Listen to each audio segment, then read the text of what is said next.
Okay, so hello everyone and welcome to Beyond the Abstracts. Today I'm talking with Lawrie Moore. Lawrie, hi, nice to meet you. Hi, nice to see you too, Tom. Yeah, and this is actually really nice to meet you because this is almost the first time we're talking in an Right, extended right. any extended way, right? Mm, So in this series I've been talking with people that have some connection, whether as a researcher or a practitioner with language learner autonomy, which is why I wanted to talk to you.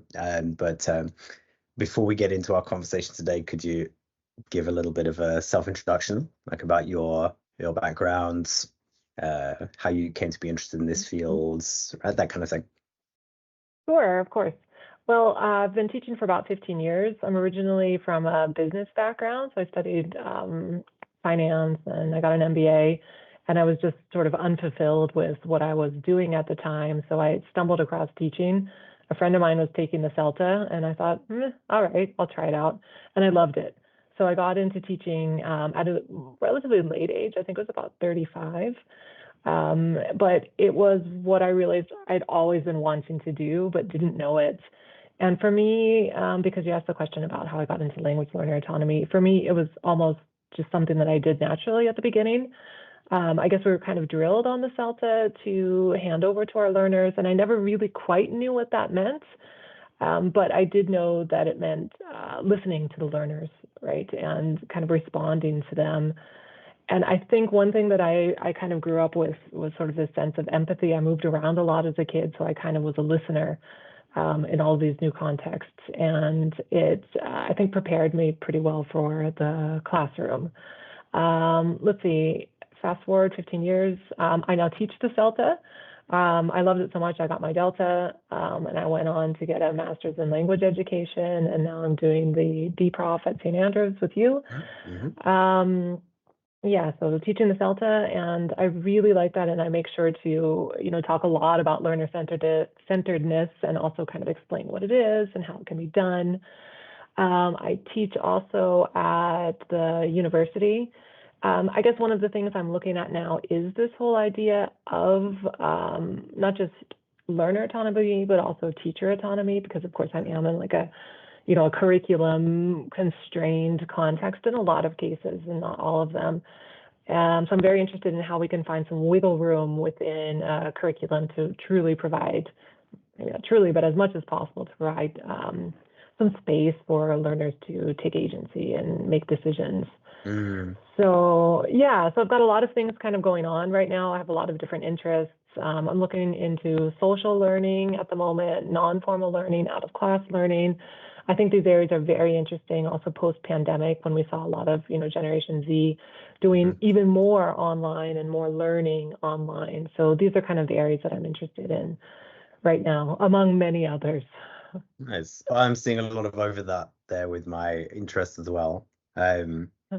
Something and this is, I should say, a little bit different from other conversations that I've had, in that we're going to just bounce things backwards and forwards a little bit. So, Lawrie, if you want to, feel free to do so, to ask me questions. But the something I resonated with in what you said was just this idea of empathy, right, as kind of leading you naturally in this direction. Could you like flesh out a little bit more about what you meant when you said that? Well, I'll tell you what I say to trainee teachers about that. And I always just say, look at the student's eyes. If they get that deer in the headlights look, then you know that something went wrong, and that's when you need to adjust somehow. So it really does sort of, get to that whole idea of scaffolding and figuring out what are our students capable of doing, what do they need our support for, how can we push them. So I think a lot of it is just really having, this awareness of what it is that our learners are doing. And I think especially when we talk about new teachers, it's kind of difficult to get that because we're so focused on our lesson plans that it's, we need to recognize when we put down the lesson plans and when we can adapt or pivot on the spot in order to respond to what our learners need in the moment. And I think it does take a little bit of practice to figure out how to do that in the classroom, but I think it is something that all teachers can pick up. Right. No, I definitely think that's interesting. There's certainly a link there between the autonomy for a teacher and for the learner. There's certainly a connection there. And you mentioned the word pivot, which is definitely a skill that you learn through experience and training as well as the teacher. So I can see that being a bit more challenging for a pre-service teacher or a novice teacher to do that for, they've got so many things going on. They don't have it all mechanized yet. So how do you, as somebody that trains teachers now, kind of, how do you push them in that, or how not push, but how do you encourage them to develop as teachers in that direction? Well, I think one thing is in high-stakes situations, like when you're being observed teaching, or when you've got a class that's maybe even new for you, even as an experienced teacher, someplace where you're out of your comfort zone.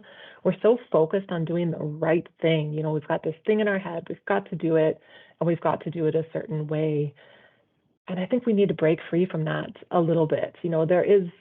We're humans. Our learners don't expect us to be robots who are just delivering from a lesson plan. It's okay for us to just stop, take a breath, think for a second, maybe get them doing some pair work, discussing something while we can cook in our brains, and then sort of adapt and see what it is that we can adjust at the moment.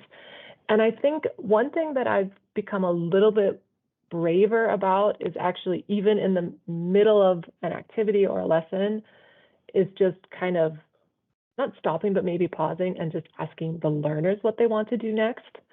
I was thinking of an example I had this week. It was, an in-class debate that I was doing, and they were preparing, and I was planning on doing a couple of parallel debates. And they said, actually, we don't want to do this. And I thought, a novice teacher would go, oh my, what do I do now? But I said, okay, what would you like to do? And it turned out that they just wanted to do something in the whole class. They didn't want to break into groups. They wanted to hear everybody's opinion. I said, sure, no problem. Just tell me how you're going to make sure that everybody talks. And they conferred for a couple of minutes, and I thought, okay, they have a system. And it didn't work perfectly. Not everybody talked, but they did. I gave them that agency, and I gave them that space, to make some decisions. And I think that's incredibly important in the classroom. And I assume, level of comfort with doing that is, again, something you've gained with, as you mentioned at the start of our conversation, your many years of experience and qualification that you've got.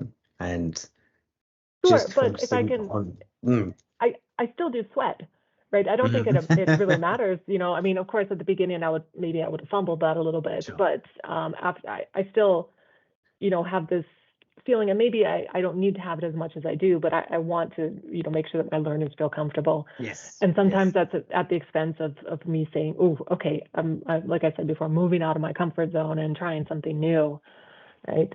But let me toss the question back to you. Sure. Yeah, like all good teachers, what do you think? About which part? Yeah, about pivoting in the classroom. Can you think of any situations you've had where that was necessary? How did you feel? How did the students feel?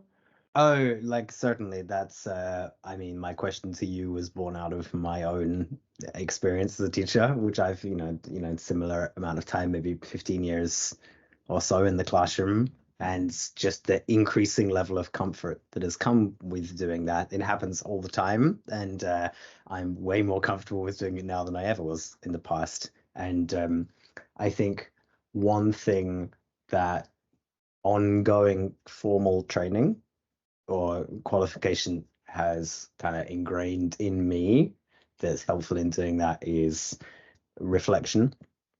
It's like reflecting on my learning, not just like letting things go. And it can be in the moment or afterwards, right? So now, and then where I might have done that in a more ad hoc way in the past, it might be a bit more systematic now, and that's that kind of cyclical improvements.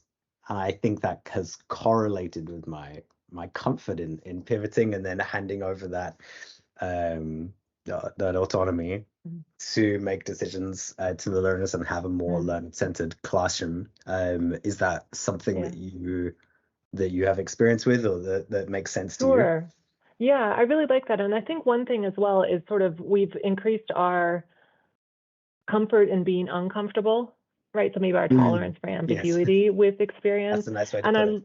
Yeah, I love how you mentioned teacher reflection, because I think that's something that's incredibly important. And it doesn't need to be formal. I mean, of course it can be, you know, we can keep like practitioners' diaries and things like that. And I have to confess, I don't, but I always, always have a lesson plan, and I have it open. I mean, now it's on my laptop. Pre-pandemic, it was on, you know, paper or whatever.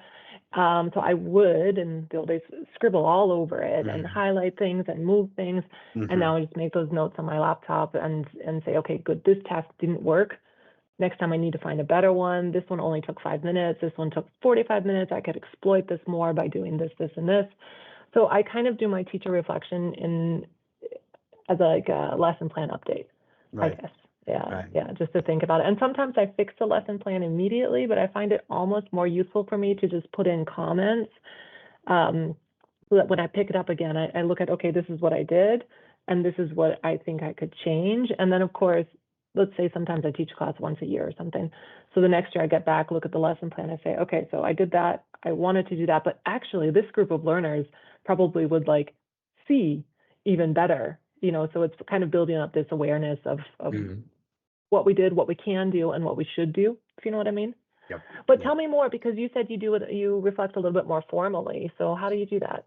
I wouldn't say that I do it all the time, but like when I do, it's writing down notes for myself about how things went, like you mentioned earlier, noticing student reactions or links between, oh, sorry, not a link, but like a segue between this activity and this one didn't work, it didn't gel. And I also resonated with what you said about it might not be something that I come back to immediately. It might need a couple of days to percolate, you know, through the system, or it might be just next semester when I come back to the same thing, or even next year. But I also kind of outsource that reflection to my ever edited, ever updating like lesson plans and little side notes that are there. So it's, you know, it's encouraging to hear that we're doing similar things. Yeah, and I think one thing is you know, this documentation, whether it's reflection or if it is a lesson plan or something. I think we do need, or at least I do, I need some type of structure like that, because I think one thing that people sometimes misunderstand about learner autonomy is they equate it with independent learning. And of course, we do need, we don't want to, you know, control our learners, but we want to provide structure for them. And for me, at least, having something in writing sort of enables me to think about what structure they need and how I can best support them. So it's a bit of a paper trail, if you want to call it that, but it's also sort of just helps me provide this foundation for my learners, you know, basis upon which to build something that is centered around them and what they need. Right. It's a bit of a complex idea, this autonomy, what it is, but I think it's helpful to get a grip on it if you just put it as, you know, you need to find that, in a practical sense, you need to find that balance between totally independent learning and totally teacher-centered learning. And there is some kind of negotiation of that boundary in there, because I don't know, to use a visual metaphor, you need like a glass to contain the water, and it gives it shape, you know, as it were. Right. I like that. I like that. Yeah. And it's, you know, it is a very, very long spectrum. And I think one thing that's important is, we know in teaching everything is context dependent. So, I mean, if, for example, you know, I'm in Austria, in Vienna, and people in Austria are very vocal about the weather. So, you know, if the weather is bad, they're going to be in a bad mood that day. If the weather is nice, they're going to be in a bad mood because they're inside, you know, so they might be hungry, you know, so there's all of these things that might not necessarily depend on us and our lessons, right? And I think that's when we say, okay, you know, maybe on a certain day, they need a little bit more structure than they do on another day. Maybe a certain group needs structure more than another group. So I teach mostly at the university now, in addition to the teacher training. So I do have courses that repeat each year, and I find it so interesting because one year an activity will work incredibly well, and then the next year it doesn't. The year after that it works well again. And I never really know, is it my mood on the day, or is it the group of learners, or again, is it the weather or their hunger or whatever? We don't really know what it is, but it gets back to what we said at the beginning about being able to pivot.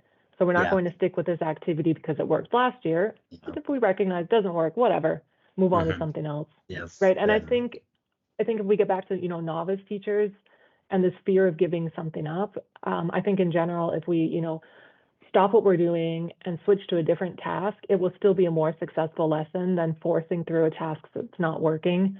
Right. Sure. Yeah. And although I've not personally been involved in teacher training myself, I can see that if I were, based on what I know about learning per se, and having learned to be a teacher myself, it's that exploratory aspects of being a practitioner that helps you, learn the empathy to pick up on when a class isn't feeling it, right? When an activity isn't working, and you need to take those steps on your own, right? So that's where I see those two things correlating there: the teacher autonomy and the learner autonomy. There, it's just definitely through reflection and experimentation there in what you do. Yeah.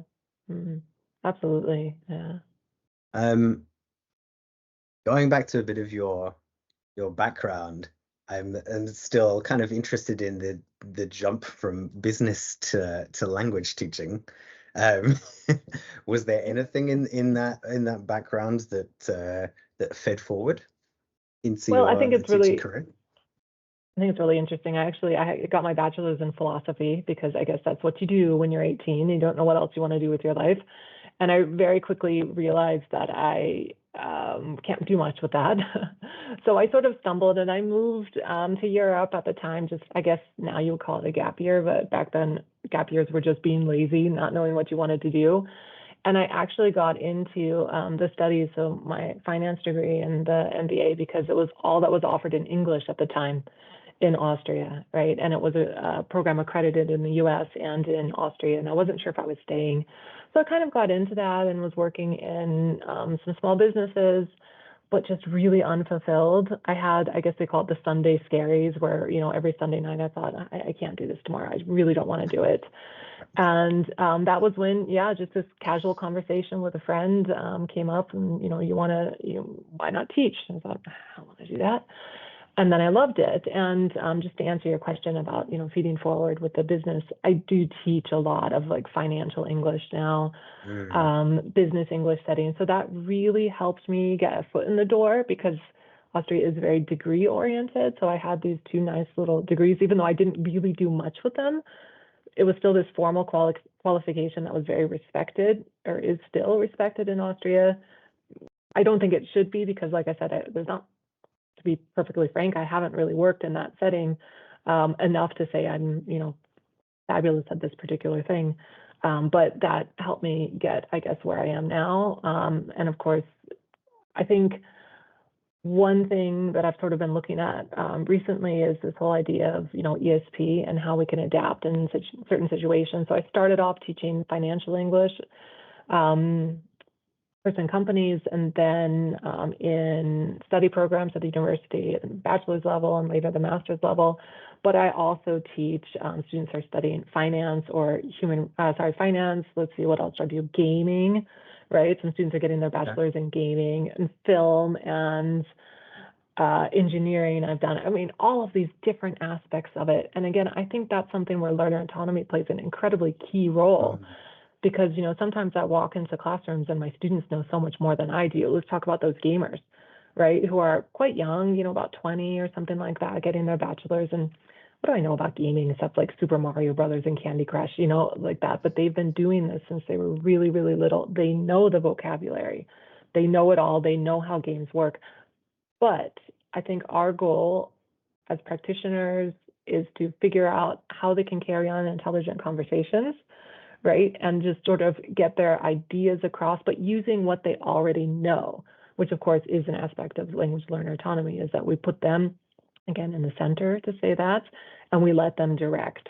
So I was just sort of like negotiating the syllabus with the students this semester and asking them what they would like to do. And they came up with all of these technical terms. And I looked at them and I said, listen, guys, that's great, but don't forget, I don't know that stuff. Right? I can help you talk about it, but you're going to have to, bring the work on that. And they said, yeah, sure, of course, we will, absolutely.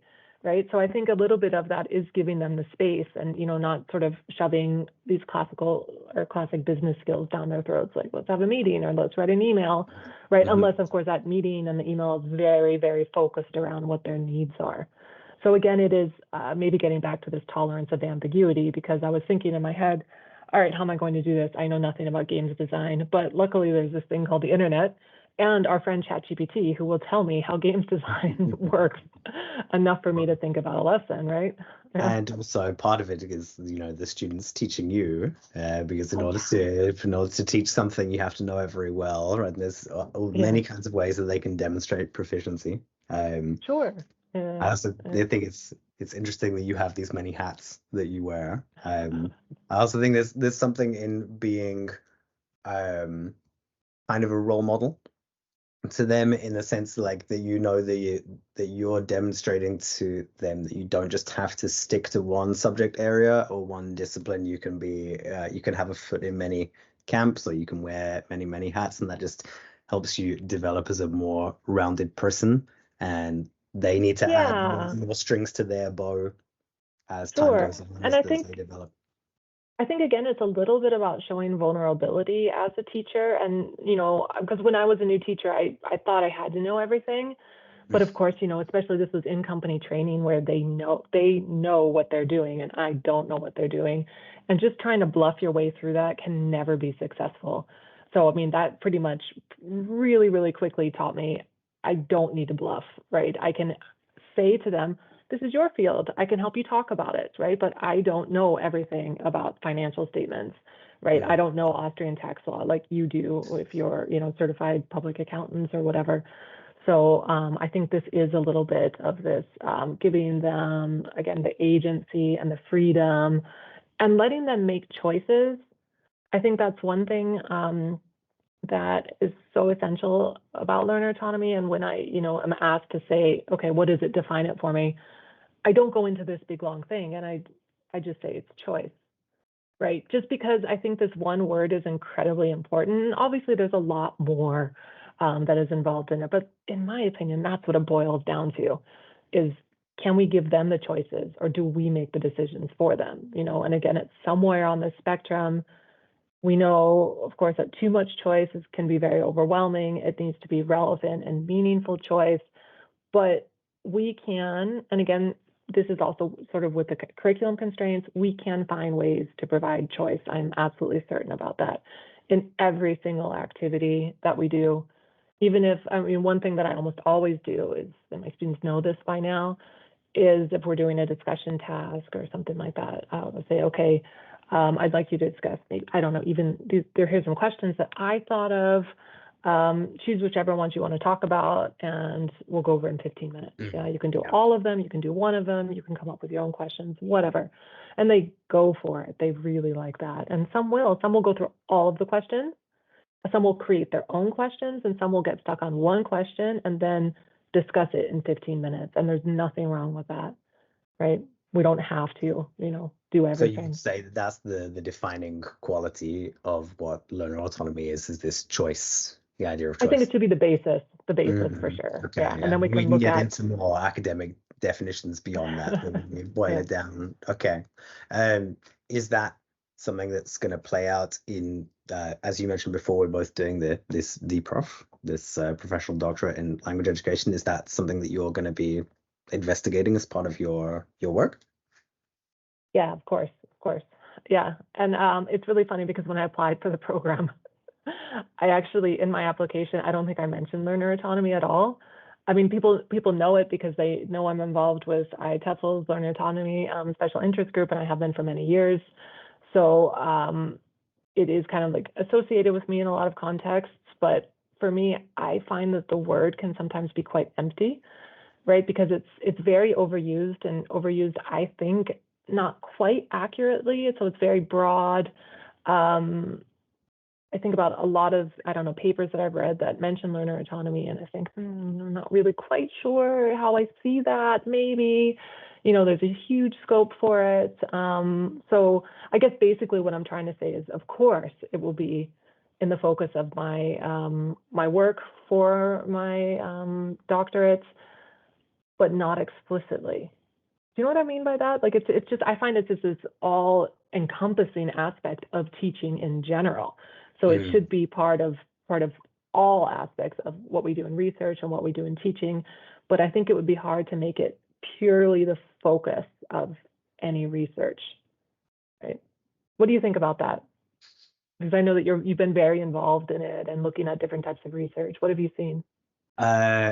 On my own progress through the course, in terms of the theme I chose, I did opt to do it mostly focused around autonomy, but looking at it from many different angles. As you know, on the program, we have to build up a kind of suite or a portfolio, right, of these different projects. So I want to look at the idea from kind of conceptual angles, and then, do the, the systematic literature review and a couple of different primary research projects and kind of integrate them as a whole, because that seemed like a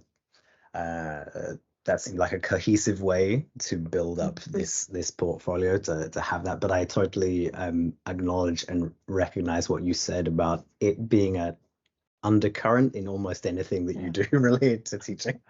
Yeah, for sure. Yeah, so it's a little bit for me like motivation, and obviously there's a lot of overlaps with that. I'm finding it very hard to write any article or any paper without bringing in a section on motivation, because it's always important, isn't it? And the same thing with learner autonomy, it's always important, right? And that's one thing that we were talking one time with the other special interest groups at IATEFL and thinking about, okay,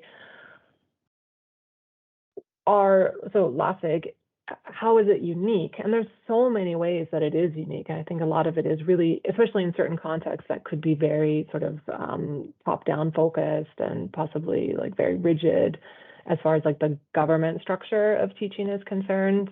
But one of the hopes is not soon, but maybe, in let's say 10 years, is that learner autonomy is part of all of the SIGs and doesn't need to be its own separate SIG, right? But is sort of integrated into all aspects of teaching.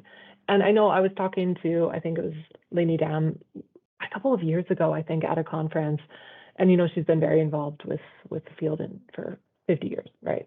And she was saying, we kind of thought that many years ago, but we're still working on it, and I think that's great. I'm so glad we're working on it. I'm so glad there is this awareness.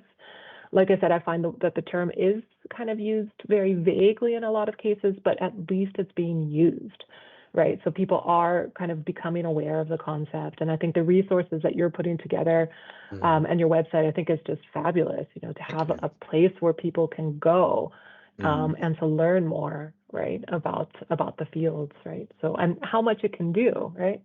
Yeah, one of my favorite quotes that I've read about it is it's a construct of constructs.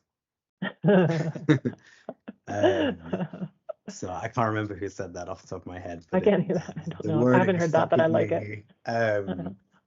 Do you attribute any of that spread and longevity of the idea to that fact that it's somewhat nebulous, or it's perhaps poorly understood in certain cases, or it's maybe even misapplied in certain? Well, I do think it is a bit of a buzzword, right? So everybody talks about it, and everybody, says, oh, we have to have it. So in education, you'll just come across it all the time. And I think one thing is important. So I'm giving a workshop for some in-company trainers in a couple of weeks, and it's basically on this topic.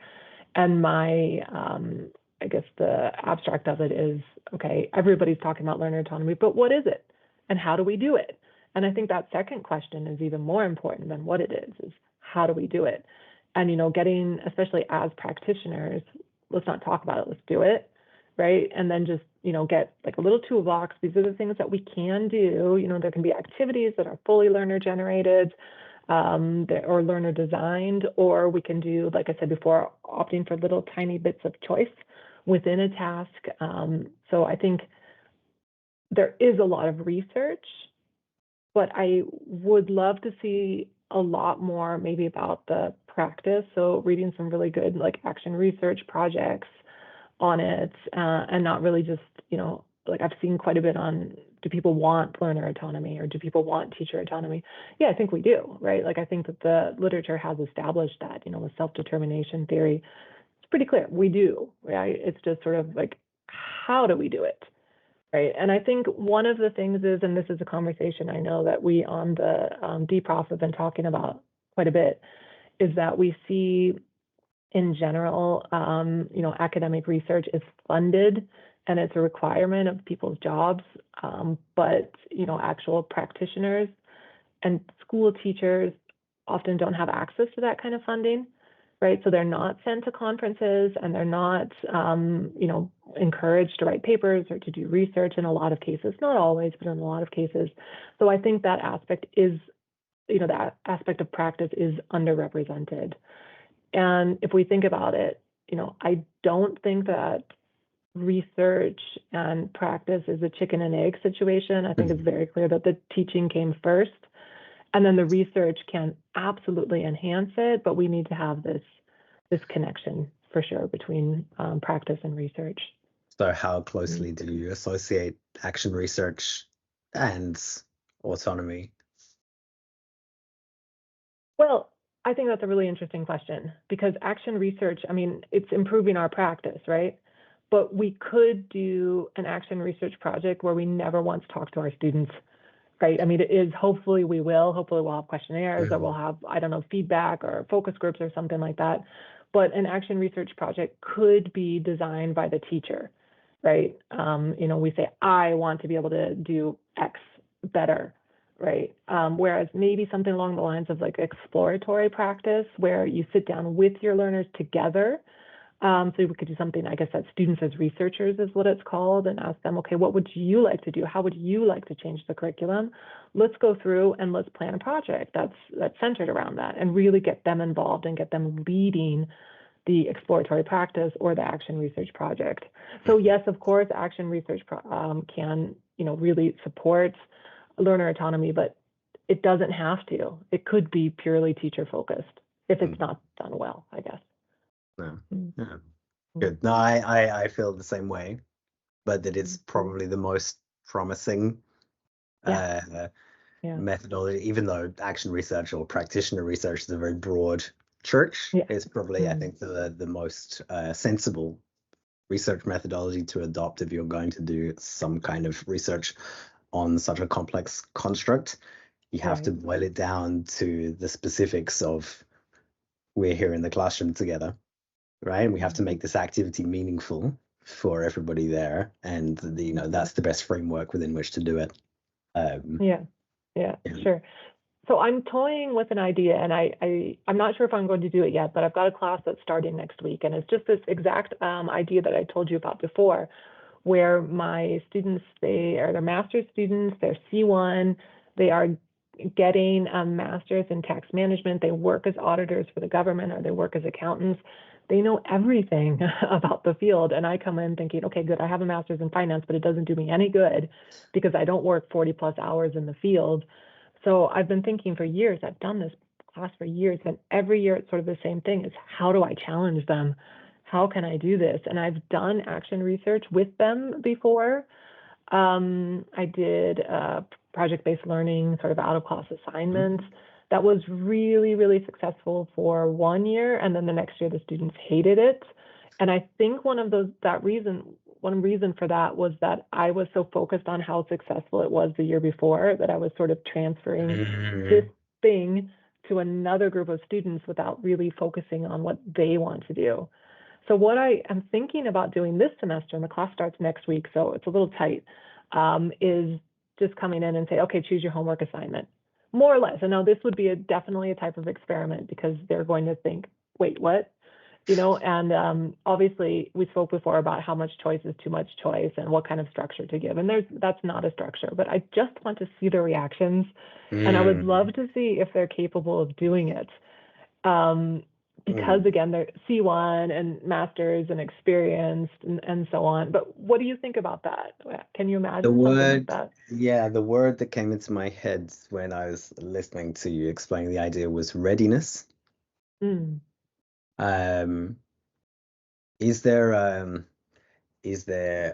they ready for it?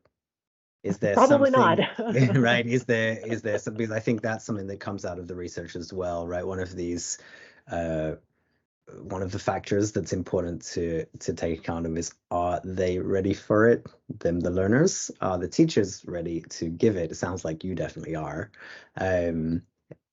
Is there, I don't know anything about Austrians. Is there anything, cultural going on there that predisposes them to being ready for it? Is there anything about their level of comfort with their subject matter that also Well, predisposes them? Is there anything about their particular level of, you said their C1 level, that would kind of, predispose them to being more ready for that kind of activity? I wonder, is what I yeah. thought. Yeah, those are all very good questions. And I think one thing that comes to mind is, so I've got them now on the master's program, and there are 7 of them, and I had 4 of them on the bachelor's. So that means I've already built up the rapport, and they're more willing to work with me. I guess I'm not going to do what I said and just say, go for it. I will say, okay, think about what roles you need to do, think about what kind of outcome you would like.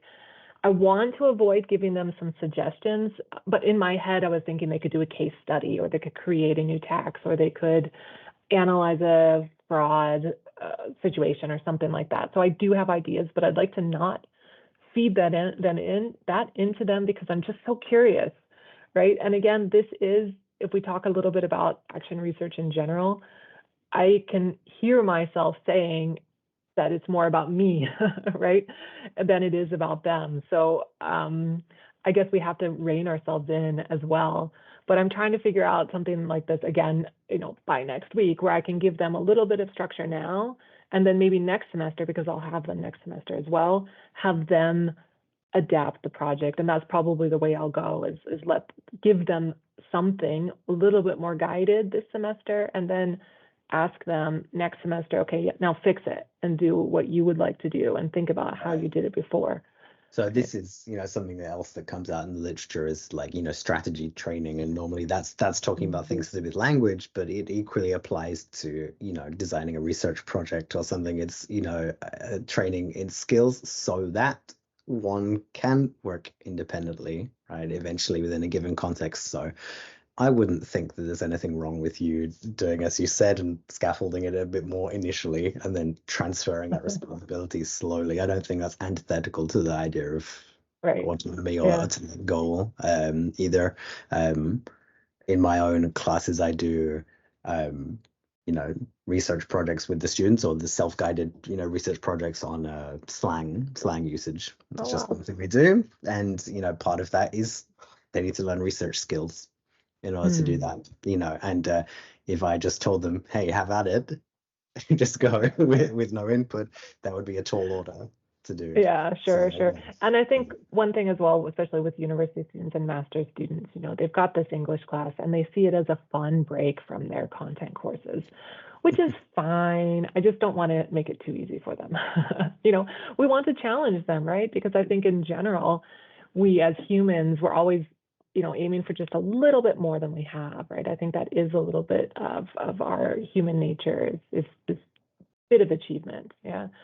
So I like to move them just a bit out of their comfort zone, right? But you're absolutely right that they need some type of structure first. So it's something that I would love to play around with, but yeah, realistically, probably not, especially when I think that they really just want to come and have fun, and I don't know how much they're really willing to work.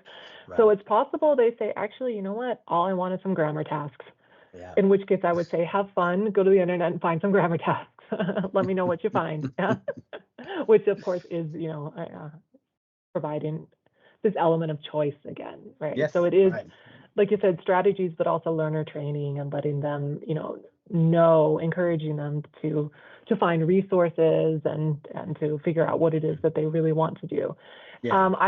I played around with self-directed learning portfolios for many, many years for homework assignments, and they would be, I had students for 4 semesters, and they would do this portfolio over 4 semesters.